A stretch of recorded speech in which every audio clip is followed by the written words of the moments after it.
Assalamualaikum dan salam sejahtera. Pagi ni kita ulang kaji sikit lah pasal buku log kenderaan kerajaan ni. Mengikut buku keliling WPP 4.1 lampiran C lah. Okey, saya daripada Seksyen Pengurusan Kenderaan bahagian pengurusan awam kenderaan Malaysia. Okey, dalam ceramah saya ni nampak tak banyak lah kandungan dia.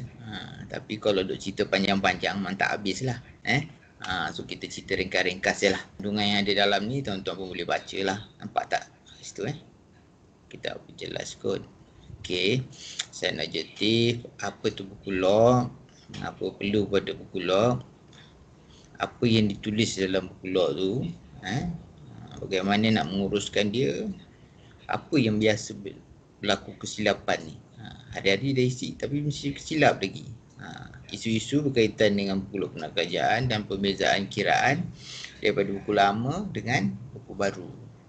Okey. Keliling ni sebenarnya telah dimurnikan pada tahun 2013 bulan Jun. Dah lama dah. Patutnya semua dah guna buku baru lah Tapi ada lagi stok-stok yang lama masih menggunakan buku lama. Sehingga habis barulah boleh tukar buku baru. Okey. Okey. Apa objektif dia?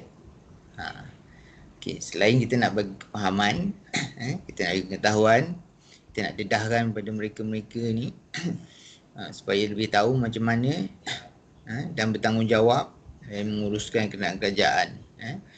Dan juga kereta Spenco lah. Kereta yang dipajak oleh Spenco tu pun termasuk dipakai kereta kerajaan lah. Okey, berdasarkan kepada peraturan dan garis panduan yang berkuat kuasa lah. Maksudnya yang terkini. Okey, itu meningkatkan tahap penghayatan mengenai penggunaan kenderaan kerajaan tadi. Dan juga menghayati penggunaan dan pengurusan buku log yang betul.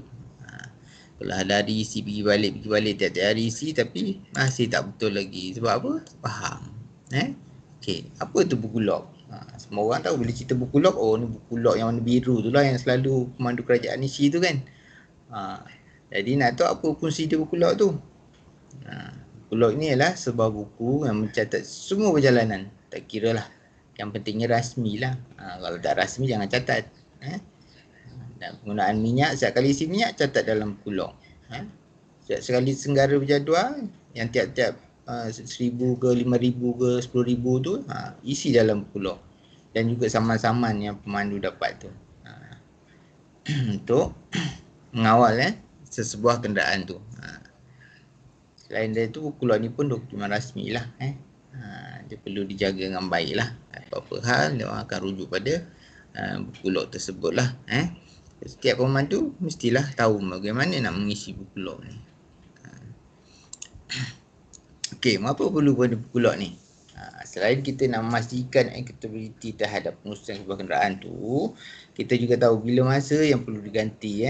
Tapi kereta kerajaan ni rasa-rasanya semuanya dah lebih-lebih lah daripada yang perlu diganti. Dah sampai whole lah. Tapi tak apa. Itu semua bab-bab pengurusan lah, peruntukan dan bajet dan sebagainya. Tapi apa yang penting buku log ni hendaklah disenggara dengan baik lah, dengan betul. Okey, selain itu kadar penggunaan minyak juga hendaklah muhasabah lah atau ekonomi.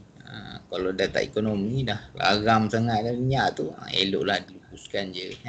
So nak lupus ni pun ada beberapa kriteria baru boleh lupus. Tak boleh saja lupus. Yang tu nanti boleh rujuk lah dekat bahagian pelupusan.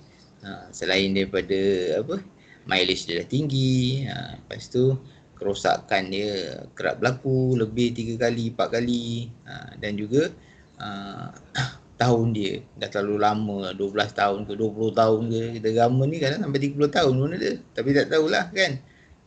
Tapi kalau ikut dalam rule tu sebenarnya 5 tahun dah boleh dah lupus kalau cukup kriteria dia. Okey, tak apa. Seterusnya mengenal pasti minyak saman. Saman yang paling berat lah ni. Saman tu tak kira lah daripada JPJ ke, PDRM ke, PBT ke.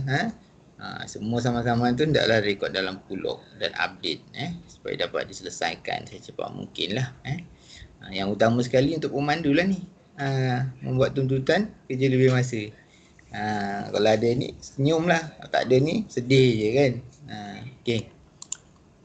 Okay, apa yang ditulis dalam buku log tu ni kalau tuan-tuan tengok lah sebagai pengenalan dia. Yang pertama tu mestilah nak diisilah kementerian, jabatan, supaya kita tahu bila buku log tu tecer, siapa punya buku log ni. Lepas tu tahun pun nak kena isi, nombor pendaftaran kenderaan. So satu kenderaan ni kena ada satu buku log lah. Buku log ni tak boleh kongsi 2-3 kereta ke, tak boleh. Satu kereta, satu buku log. Jenisnya pun nak dicatatkan. Okay, maklumat kenderaan. Maklumat kenderaan. Maklumat kenderaan ni penting sebab apa saya letak warna merah ni. Sebab kata-kata ramai ni tak terisi ataupun isi tak lengkap ataupun lupa nak isi. Kononnya lah. Sebenarnya setiap buku log tu semuanya nak kena lengkap tu. Bila tukar buku baru nak kena isi ataupun salin balik apa yang ada dalam buku lama tadi tu tentang maklumat kenderaan dia. Apa maklumat tersebut? Kalau tuan-tuan tengok dekat buku log tu adalah butir-butir kenderaan. Ni macam surat beranak lah. Maklumat alat ganti. Ni yang basic lah. Lepas tu rekod penyertaan jadual, maklumat notis lalu lintas. Yang merah ni semuanya nak kena isi lah.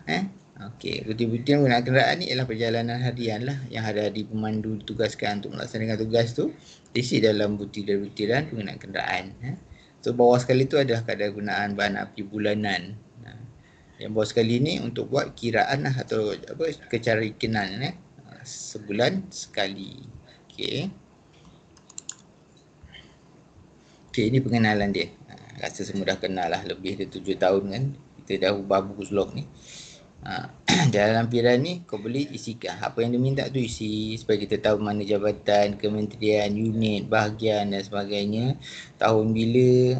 Kalau ada nama ring, masuklah nama ring, nombor kenderaan dengan jenis ni perlu diisi. Setiap kali tukar buku log balik, pengenalan ni hendaklah dilengkapkan untuk memudahkan untuk mengurus. Okey, ni maklumat kenderaan yang saya kata tadilah. Maklumat kenderaan ni dia gantung pada kenderaan lah. Dia ada banyak nak isi tu. Okey, apa jenis dia? Contoh kat sini saya letak, okey, Proton Privé 1.6 CVT, nombor pendaftaran dia, nombor chassis, nombor enjin, nombor pendaftaran. Ni register lah ni. Penggunaan bahan api, petro, gas ke, diesel ke, elektrik ke? Elektrik tak ada dalam sini. Lepas tu kapasiti. Yang ni penting lah ni. Nombor 7 ni, kapasiti tangki bahan api 50 liter bagi kereta ni lah. Yang ni penting. Ramai kata-kata ni pemandu semua tak tahu ni. Tak kata semualah, ada sebilangan lah. Ini penting. Pegawai kenderaan kena komplitkan maklumat borang ni supaya senang menjadi rujukan pada pemandu yang menggunakan kenderaan tersebut. Sebab apa? Tiap-tiap bulan dia nak kira.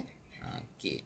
So kalau ada tambahan lain, kelempat lain tu bolehlah isi kat bawah ni. Contoh macam uci ke, lock steering ke, distributor ke dan sebagainya lah. Tambahan-tambahan yang jambatan beli tu boleh record dalam ni.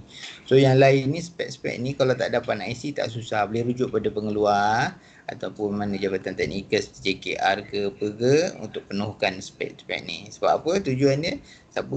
Kalau ada pemandu baru ke apa, bila nak hantar servis kereta ni dia tahu, oh kereta ni dah time servis, bila nak servis, berapa banyak keperluan dia. Itu sama sekali minyak lah. Dan yang lain-lain ni lah. Okey, ni kena penuhkan. So kalau buku ni dah habis, maklumat ni kena salin balik kepada buku yang baru. Okey, next. Ni rekod penyegaraan. Rekod ni kadang orang kata ni tak cukup, cuma ada selai je. Sebenarnya lebih daripada cukup. Sebab apa? Setiap kali servis tu, kalau kereta baru tu mungkin 1000 sekali. Yang kali keduanya bergantung pada kenderaan lah. Ada yang 5,000, ada 7,000, ada 10,000.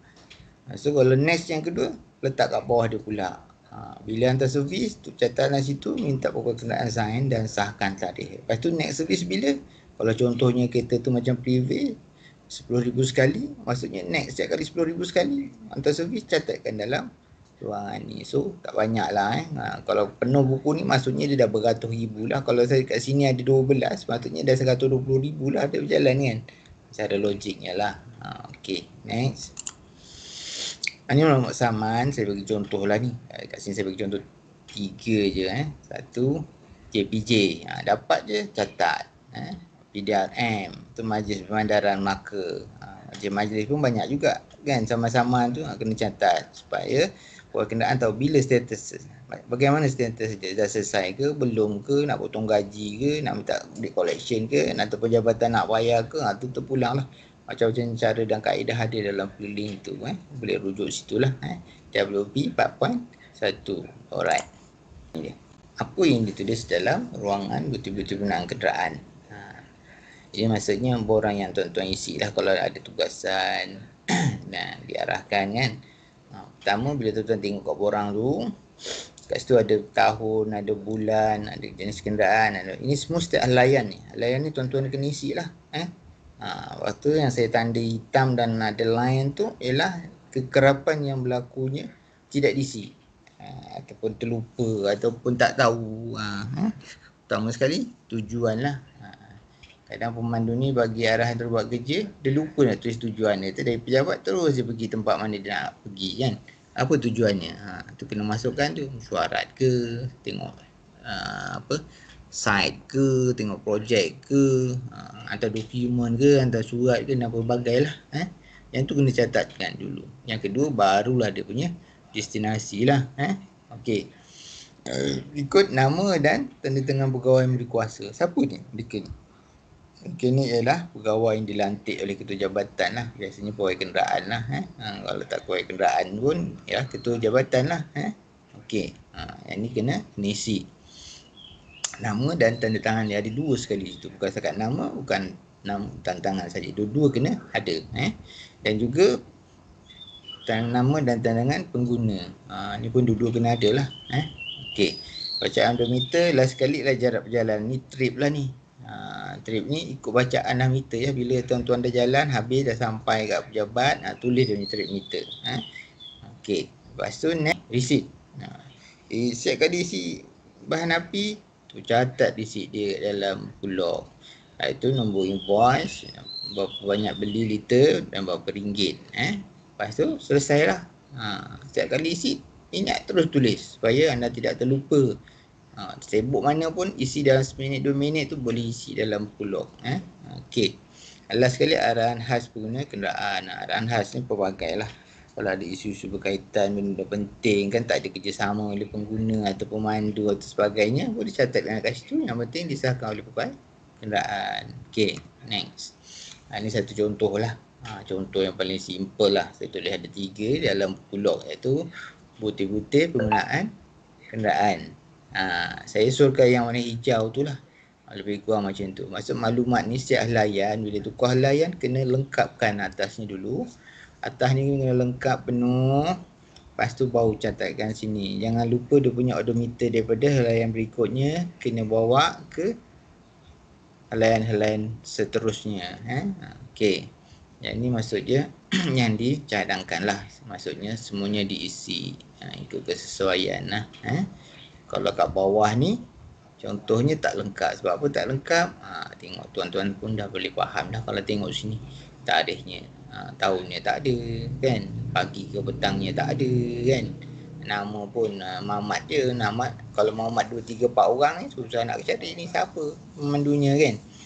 Lepas tu dia punya tujuan pun tak jelas. Pergi ke HKL, berapa sakit, nak balik ke tak balik, ke bermalam sana, ke balik ke.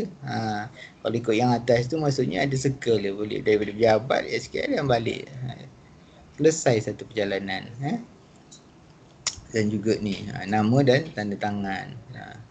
Kalau tuan-tuan tengok contoh ni, banyaklah ni yang tak betul ni. Yang ni tak maulah. Kalau kita nak ikut seperti yang mana dia tanda hijau ni. Okey, next. Okey, ini pulok barulah. Yang kat sini saya nak tekankan dekat bahagian bawah sekali ni. Sebab apa? Dalam buku log yang diorang cita dekat PUNB ni, yang ni tak dinyatakan. Yang ni tak dibuat lah. Sebab apa? Kalau dibuat memang tak cukup. Dia memerlukan banyak ruang. Tapi dalam keliling kita, kalau tengok PPP, protap, keliling pemeliharaan tu, WP 4.1, adalah catatan ni. Maksudnya kaedah kiraan lah ni. Kat sini ada A, B, C, D dan E. Apa yang dimasukkan nombor-nombor tu. Pertama tu bulan, masukkan bulan. Keduanya jumlah jarak perjalanan sebenar bagi bulan semasa. Maksudnya B ni 1 bulan perjalanan total sebulan. Okey, yang C ni ialah penggunaan minyak dalam masa sebulan. Yang sini penting sebab apa saya letak merah ni. Bila nak mengira 1 bulan penggunaan minyak tu, dah ada 3 perkara yang tuan-tuan kena ingat. Iaitu apa 3 perkara tersebut? Yang pertama, bila masuk ke bulan baru, mesti ada lebihan minyak bulan lepas kan. Tuan-tuan counter minyak tu dulu. Lepas tu baru campurkan yang bulan-bulan tuan-tuan isi kat petrol pump tu, campurkan semua. Dan baki minyak bila nak bawa ke bulan berikut dia. Baki minyak bulan berikutnya tu tolakkan lah. Sebab apa? Kita tak guna, kita buat ke bulan berikut dia. Okey. Yang D ni jumlah pembelian ni ada kita isi lah. Kalau tak ada tak payah isi. Ada beli kita isi dalam bentuk ringgit. So yang bawah sekali E ni ialah formula lah. Formula ni ialah jumlah jarak tadi tu bagi dengan minyak yang telah kita gunakan sebulan. So akan dapatlah kadar penggunaan bahan api bulanan tersebut. Okey. Next. Ini salah satu contoh lah. Apa dalam bentuk tulisan lah. Kalau tadi tu halus sangat, ini besar sikit. So kat sini saya titik beratkan dekat bahagian ni lah, jumlah penggunaan bahan api. Apa saya cerita dalam ni, iaitu penggunaan bahan api 1 bulan setelah ditambah dengan lebihan bahan api bulan lepas dan ditolakkan dengan lebihan bahan api yang tidak digunakan untuk bulan tersebut. So 3 perkara ni bila tuan-tuan dah kira, tuan-tuan akan dapatlah total penggunaan dia sebulan. Macam mana nak kira? Ada nanti daripada slide berikut dia. Okey. Kiraan dia ialah 1 liter minyak boleh pergi sejauh berapa kilometer. Alright, lepas tu pengesahan lah. Okey. Cukuplah setakat ni. Nanti kita sambung lagi.